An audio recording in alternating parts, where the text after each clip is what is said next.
And welcome to the Monday edition of the Linda Cohn Show. Thanks as always for being a part of it. Guess what we're beginning with? This was an easy one, wasn't it? Enes Kanter. Foolish spectacle or statement maker? You pick. But here's what I know. At Sunday night's Fever Sky game in Chicago, Kanter was sitting courtside wearing a t-shirt that read this dictionary definition: woman, noun, adult, human, female. That was his statement. You might agree with it. I certainly do.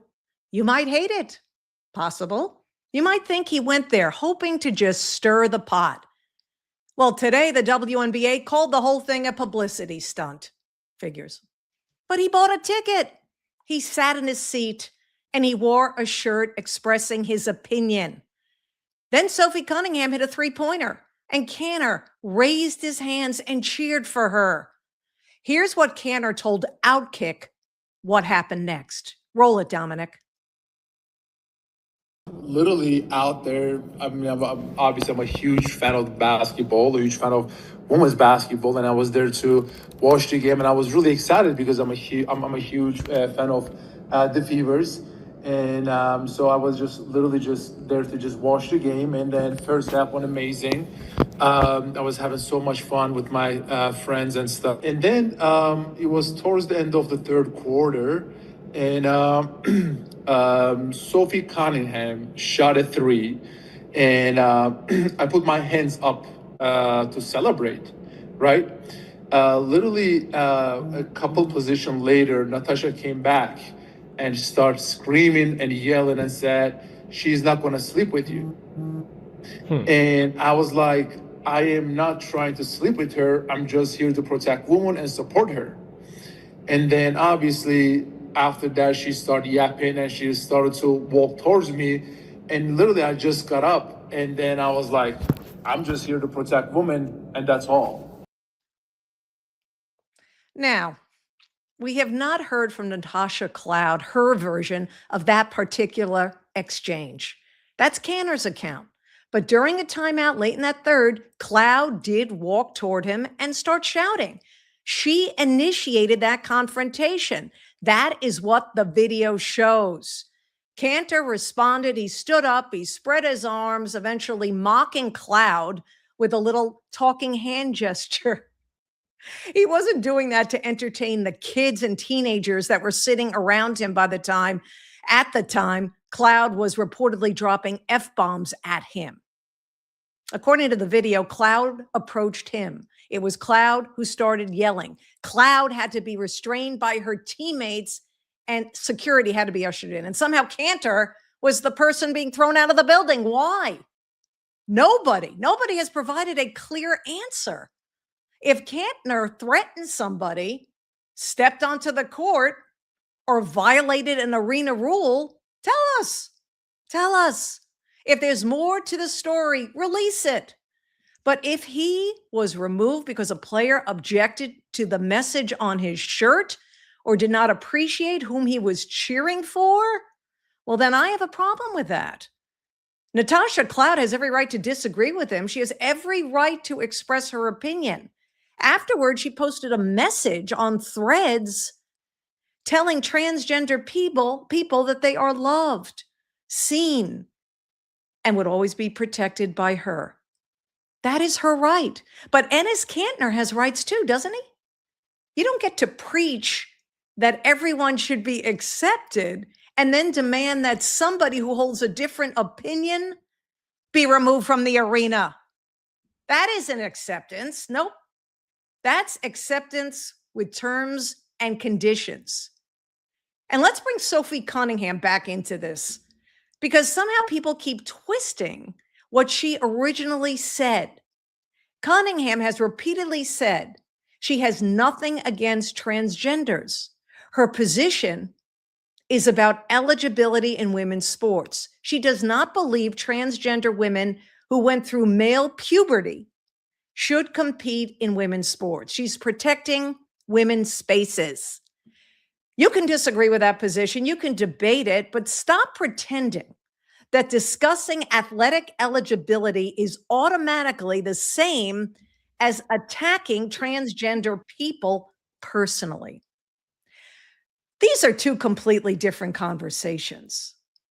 And all of this brings us right back to the WNBA, who today put the blame on just Kanter and again called this whole thing a publicity stunt by him.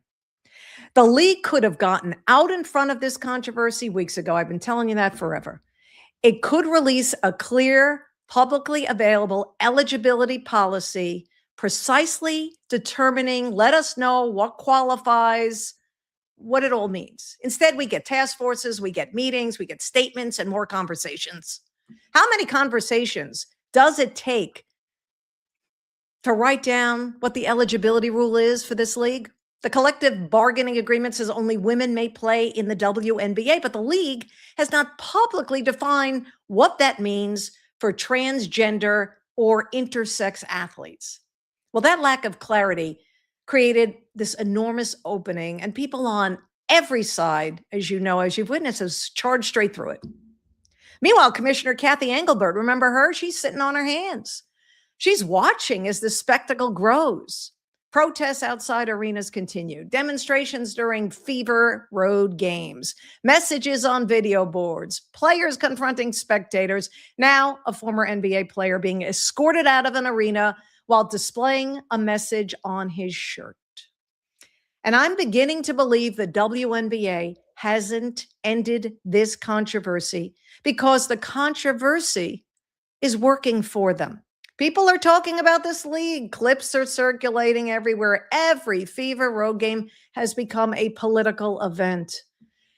And in the attention economy, apparently any publicity is good publicity, even when that publicity has almost nothing to do with basketball. I'm beginning to believe that's what the WNBA's theory is.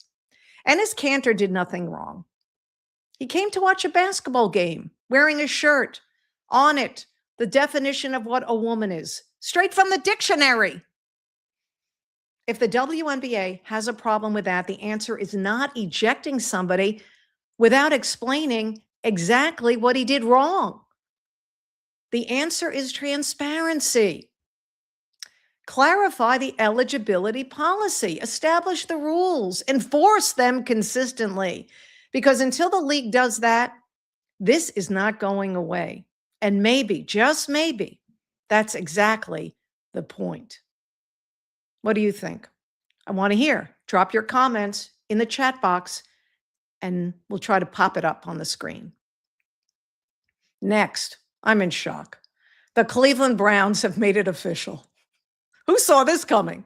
Deshaun Watson will be their starting quarterback. And my reaction? I thought they were going to cut him today and make Shedeur Sanders the starter. Deshaun Watson has been awful. I mean, not disappointing, not inconsistent, awful, all caps. Since arriving in Cleveland, he's played 19 games. He's gone 9-10. He's suffered multiple injuries, not his fault, missed all of last season. And when we last saw him play meaningful football, the Browns' offense was dead last in the NFL. Meanwhile, Shedeur Sanders outplayed him in the preseason. But apparently none of that matters. Who cares? Because the Browns still trapped inside the worst contract in NFL history, the 5-year, $230 million fully guaranteed contract for Watson. Now the money is already gone. Whether Watson starts, sits, or spends Sundays selling hot dogs at the stadium, doesn't matter. Cleveland still owes it. So why keep forcing this? My guess, if you ask, this decision came from higher than Todd Monken. I'm not talking about the almighty. Maybe ownership wants one final attempt to justify this contract. Good luck with that. Here's Coach Monken today on his decision. Roll it, Dominic. Start against Jacksonville, took in the full body of work over the course of off-season to training camp to the games, the joint practice, and ultimately felt like to start the season on the road, Deshaun gave us the best chance to move the ball and score points. I mean, that's really what it's about. And felt that way going in the last game, but wasn't sure. And after we talked as a staff and after we re-looked at everything, we're going to go that direction. That direction.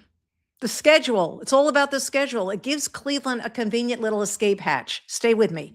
The Browns open with 2 games on the road, Jacksonville and Tampa Bay. So Watson won't nearly hear as many boos as he does at home because he'll be on the road the first 2 games. And that matters because, as we all know, Watson was booed during the preseason, called it personal, called it disrespectful. He said it had nothing to do with his performance.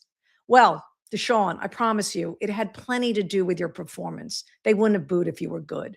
You signed the biggest guaranteed contract in league history and have given Cleveland absolutely nothing in return. Fans tend to notice those minor details. Today, after Watson was named the starter, he had this message to those fans. Roll it, Dominic. First off, I want to address the comments from Saturday after the game. I think just, human nature, just myself being very emotional, putting a lot of time these last 2 years to, get back and, spend time in this facility, in the city, meeting a lot of different people in the community. I thought I was going to get, a little different response. But, I think, my emotions got the best of me. And, my comments wasn't intending to go at any of the fans around in the city. Because there's been a lot of great fans that have been supporting me. And I know the frustration this organization have put, a lot of investment in coming, to get me back in 22. And things haven't been going the right direction that we thought it was. A lot of injuries. A lot of time off and not putting the best football and my foot forward. So, look at the Browns' schedule. I can't get over this. The opener is at Jacksonville, which went, by the way, 7-1 in true home games last season, won the division. Then Cleveland visits Tampa Bay and Baker Mayfield, their old friend. Baker Mayfield, the quarterback Cleveland discarded to make room for Deshaun Watson. You think Baker has this game circled? He always does. He probably circled it, highlighted it, had it framed. Yeah. There would be nothing Baker would enjoy more than helping send his former team home 0-2. And that's when this becomes fascinating. Cleveland's home opener is week 3 against Carolina. If Watson walks into that stadium at 0-2, those preseason boos are going to sound like polite applause. At that point, I believe the writing will be on the wall. Shedeur Sanders will start. And finally, end this Deshaun Watson experiment. It has blown up. Here's another theory. Could the Cleveland Browns be tanking this season? Of course, I can't admit that. They can't admit it. But yes, to draft yet another quarterback in 2027. CBS Sports' Pete Prisco recently floated a very interesting theory. Browns owner Jimmy Haslam is reportedly very close with the Manning family, and Prisco believes Cleveland may be positioning itself to make a run at Arch Manning. Yes, that Arch Manning. You heard me. It's not nuts. Maybe starting Watson isn't about winning this season. Maybe this is all part of Cleveland's master plan to lose enough to land Archie Manning. Plus, Cleveland now owns additional 2027 draft capital after that Myles Garrett trade.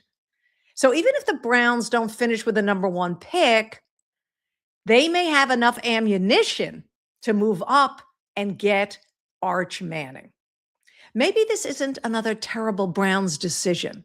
Maybe it's a brilliant Browns decision just for 2027 instead of 2026.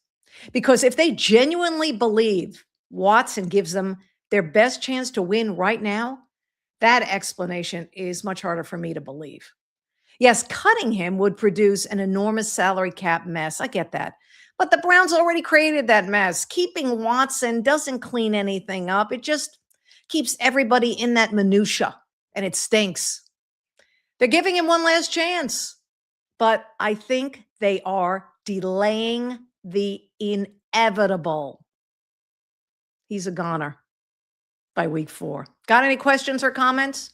Drop them in the chat box or ask Linda. That's the segment which follows this. My guest tonight, very excited, best-selling author, keynote speaker, entrepreneur, host of one of the world's most popular podcasts, The School of Greatness. He has interviewed some of the biggest names in sports, in business, in entertainment, all while helping millions of people pursue a more meaningful and successful life. He's also a former pro athlete who turned personal adversity into an incredible career. Please welcome Lewis Howes to the Linda Cohn Show. Welcome to the Linda Cohn Show, Lewis. It is such an honor to have you. Thanks for doing this. I'm excited. Thanks for having me. All right, let's get at it. You know, before your incredible success, and it has been incredible with everything you've accomplished, you were a great athlete. You know, this is a sports show, so I want to bring up your past about how great and outstanding athlete you were. How much of the person, though, you are today was actually built through sports? I think everything was built through sports for me. All the lessons I learned, I struggled in school immensely. And so for me, I was always in the back of the class because I never wanted the teacher to ask me to raise my hand and answer anything because I never knew the answers. Sports was my real outlet to learn about teamwork, to learn about hard work, consistency, setting goals, learning how to deal with challenges and adversities. So for me, sports is my life. It's taught me so much about how to be a better version of myself and how to really navigate challenging times and pressure. And it's how I've been able to translate everything I learned from sports into the business world and into life. Yeah, I'm glad you brought that up because and what do you tell athletes? What is the one big advantage that you believe, Lewis, that athletes have when they enter the business world? One of the hardest things in the business world is seeing the future, seeing where the ball is going to be in the future. And a lot of people are uncertain about the future. And one of the talents that I developed through sports was knowing where the ball was going to be and learning how to be there. And I think it's Messi does this best. I think he's like the athlete that runs the least. He's kind of just scanning the field and he just knows when to hit the gap, where the ball is going to be or how it's going to bounce off. When I had Dennis Rodman on, he wasn't the greatest athlete, but he just could know when the ball was, how it was shot, the arc, where it was going to bounce off, and he knew how to be there. So I think it's learning how to see things that other people cannot see through that repetition and the ability to just be so consistent in showing up. When you show up to practice every single day and you're tired and you're hurt and you don't want to be there sometimes, if you can do that in the business world as well, you're just so much farther along than so many people, even if you don't have the skills in business. Everything you just said remind me of two GOATs, greatest of all time. Wayne Gretzky always talked about the anticipation of his game. He wasn't a big guy. He was thin. He was a string bean, but he pulled up and had all this great offensive production because he anticipated where a player was going to be, where the puck was going to be. And then you bring up the latter part, Lewis. I think of Tom Brady. He just made a comment recently about he doesn't understand why players don't see the importance of preseason football, that everyone should be into the repetitions and molding their brain and their DNA to what would happen in a real game. Exactly. So that preparation has really helped me. And I think being consistent, I've done my show for 13 and a half years, every single week for the last 10 years, 3 times a week. And that is half the battle, I think, is showing up consistently and just being willing to do it, even when I don't want to do it sometimes, or I'm busy or I'm tired or whatever it might be. It's just, how do I keep showing up and trying to get better? Has your definition of success changed as you got older? Success for sure. And for me, I don't really think about like trying to be successful. I think about trying to be impactful.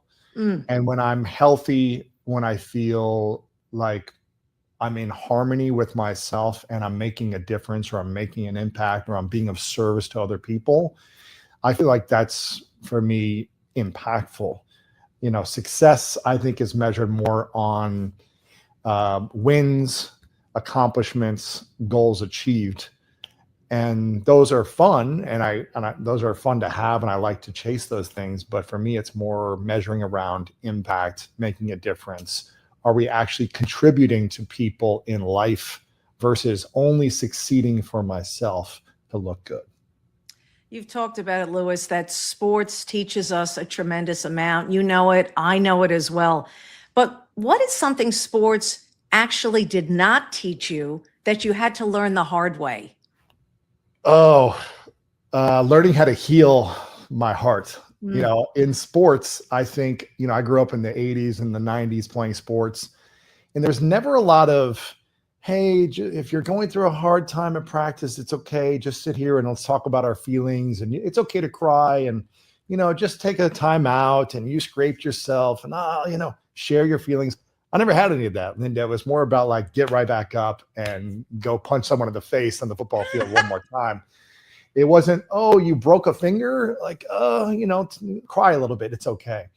And, you know, I think there's a time and a place for everything. But for something I had to learn how to do was, once I was done playing football, for many years, I didn't know how to turn that switch off and really learn to heal my emotional side of things, because I was so used to just grinding and working hard and getting back up when I fell down, which is a great strategy in sports. It's not always the best strategy in intimate relationships. And so I had to learn through different relationships and breakups, not how to say, let me just get right back up there and like grind through this. I had to learn how to heal my emotional side of my heart. And you don't really see a lot of, you know, jock male athletes doing that or talking about that. So it didn't feel safe for me to explore that until I really learned that, like, oh, my life is going to suffer unless I learn how to navigate my inner world of emotions while still being a productive human being in the external world. And that's something I had to learn the hard way.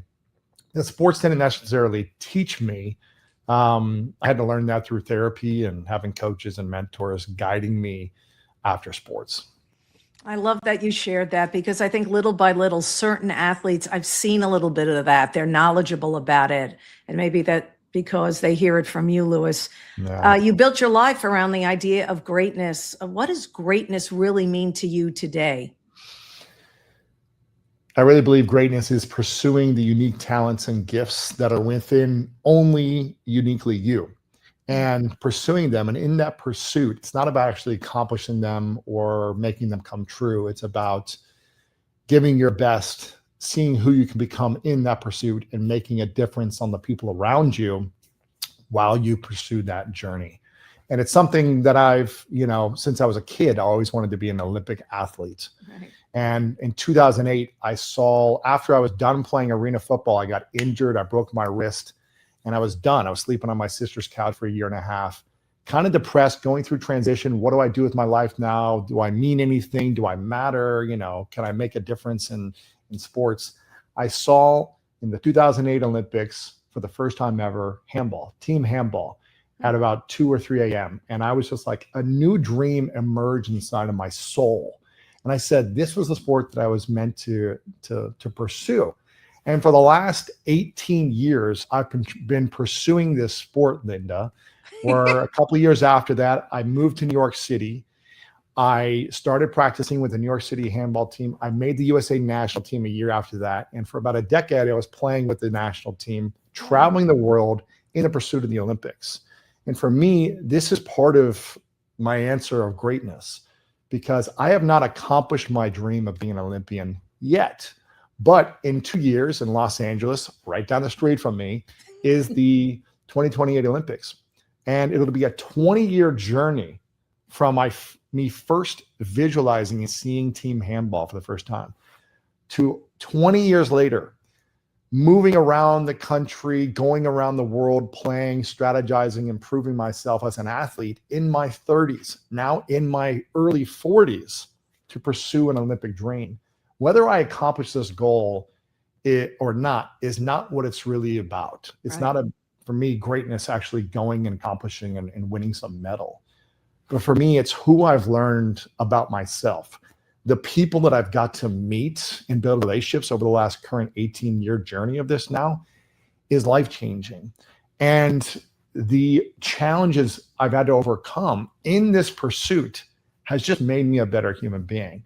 So the greatness is really about pursuing the uniqueness within you, and the thing that's calling you forth, the thing that is saying, keep going. What is this thing? Go for it. You got this. actually doing it and making a difference on the people around you during that journey. It's not about the accomplishments or the failures or the success. It's about how you show up for others and yourself in that pursuit. It's words like that that are so inspirational, Lewis. And, you know, you just answered one of my questions, because I was going to ask you if the football career actually worked out and you didn't hurt your wrist and you didn't have to give it up, would you be all that you are today? And would you have met all that you have today and all that you've accomplished, everything that you've had today, if that football career did work out?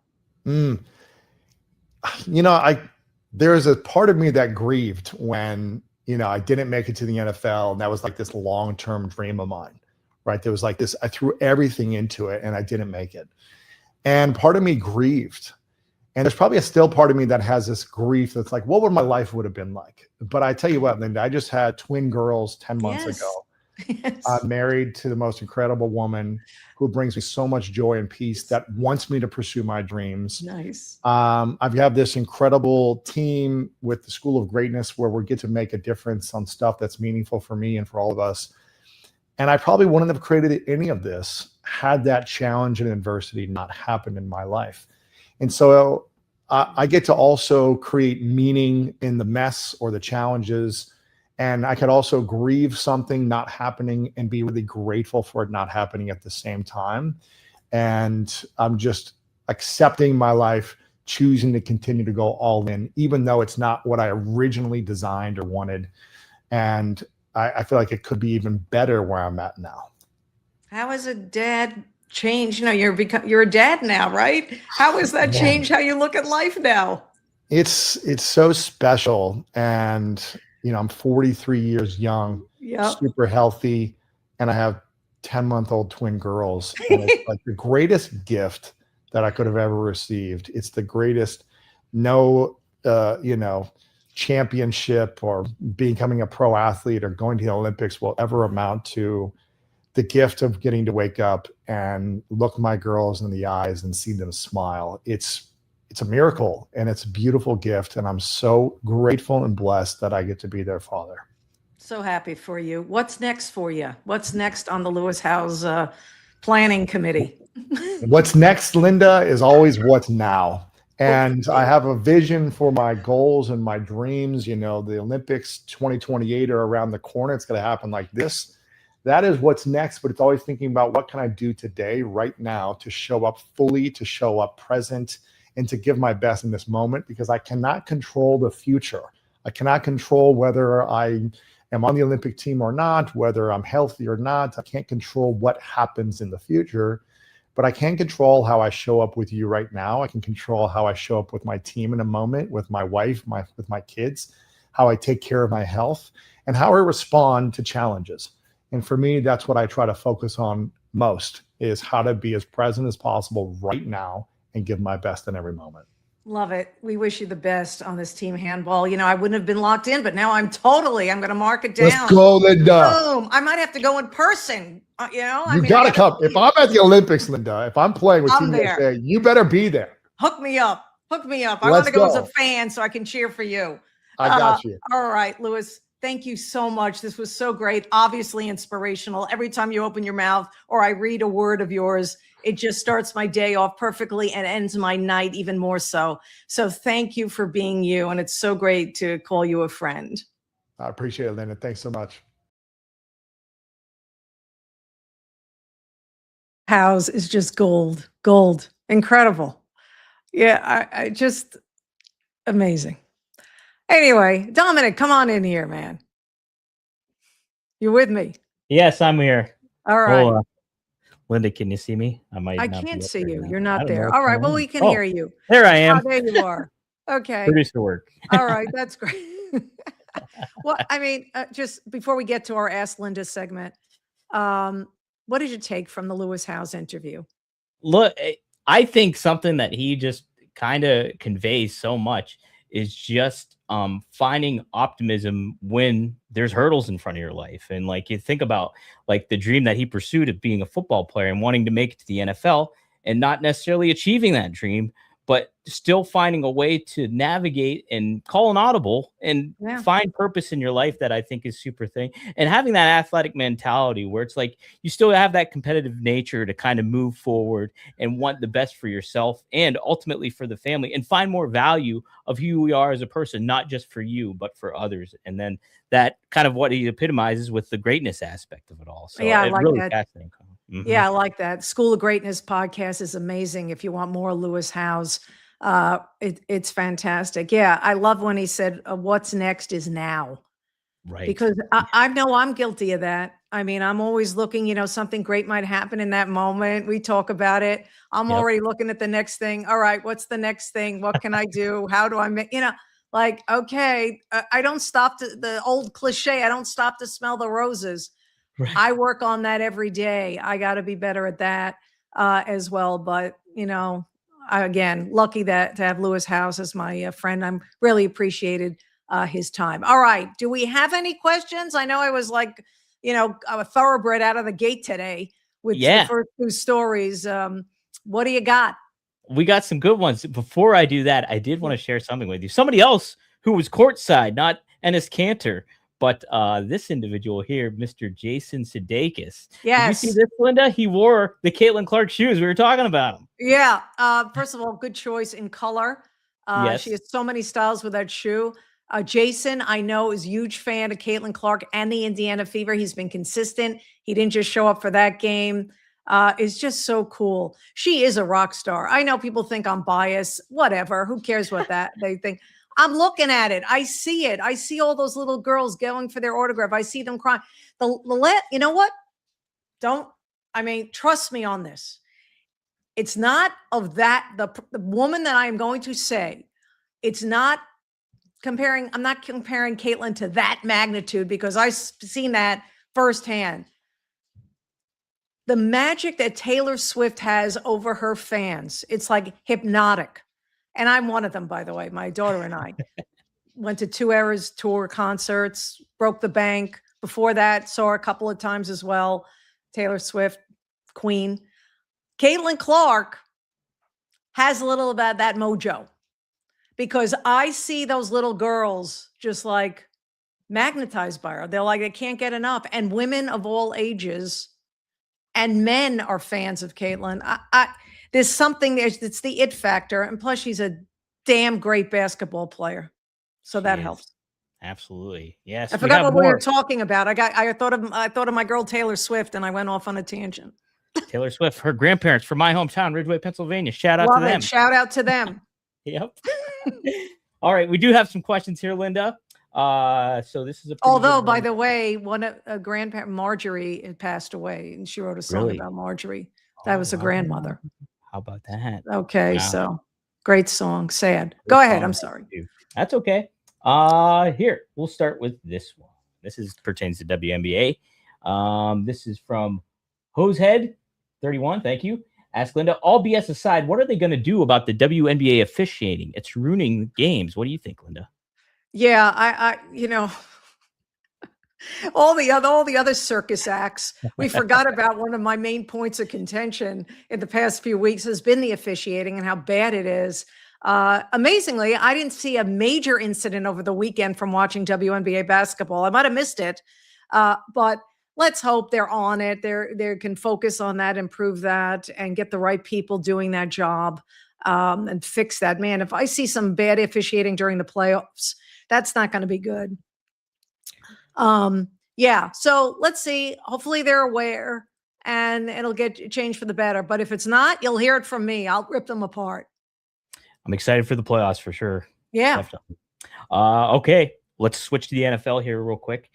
This one is from Brian in Vegas. Thank you, Brian. Good afternoon, Linda. Do you think the NFL should ban players that go back to college when they don't make the cut to stop that behavior from continuing? That's an interesting take on that.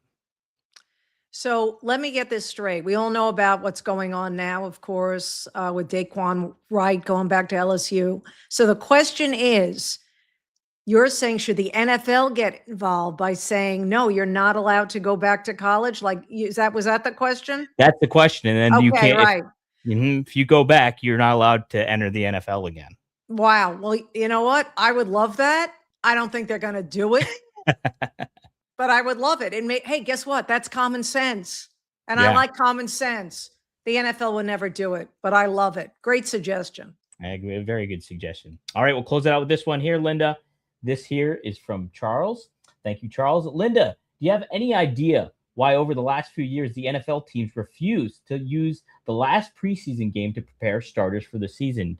They've kind of switched the method of how the preseason goes. What do you have a take on that one? Yeah, it used to be that. Then it's the third week. And then the fourth week is like everyone's mailing it in and everybody else, clean up this mess. Let's get to the regular season.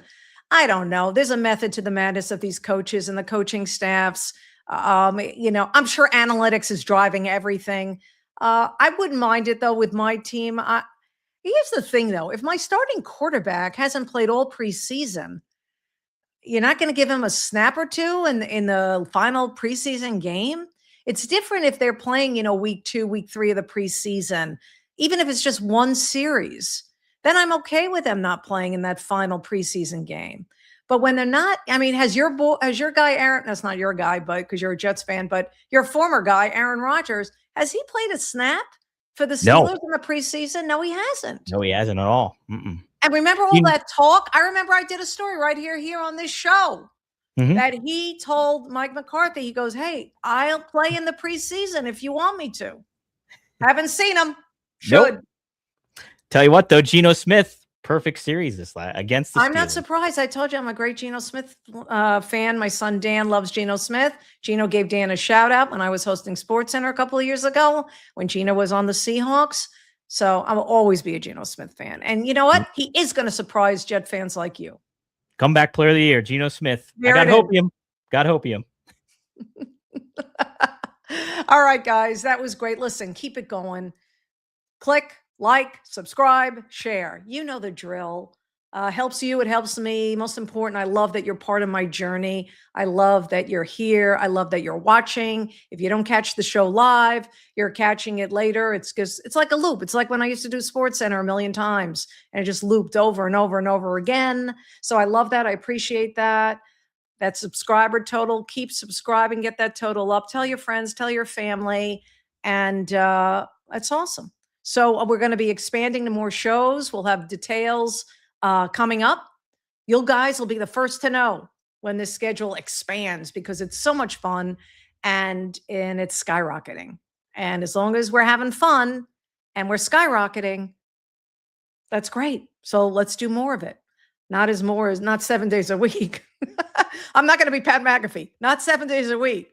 But we're going to expand from 2 or 3 shows a week. That is for sure. So again, thanks everybody. We will talk to you. I don't even know what day it is. We will talk to you on Thursday, unless I decide to do a live show before that. And it's my show and I could decide, and Dom will be standing by just in case. Have a great night, everyone.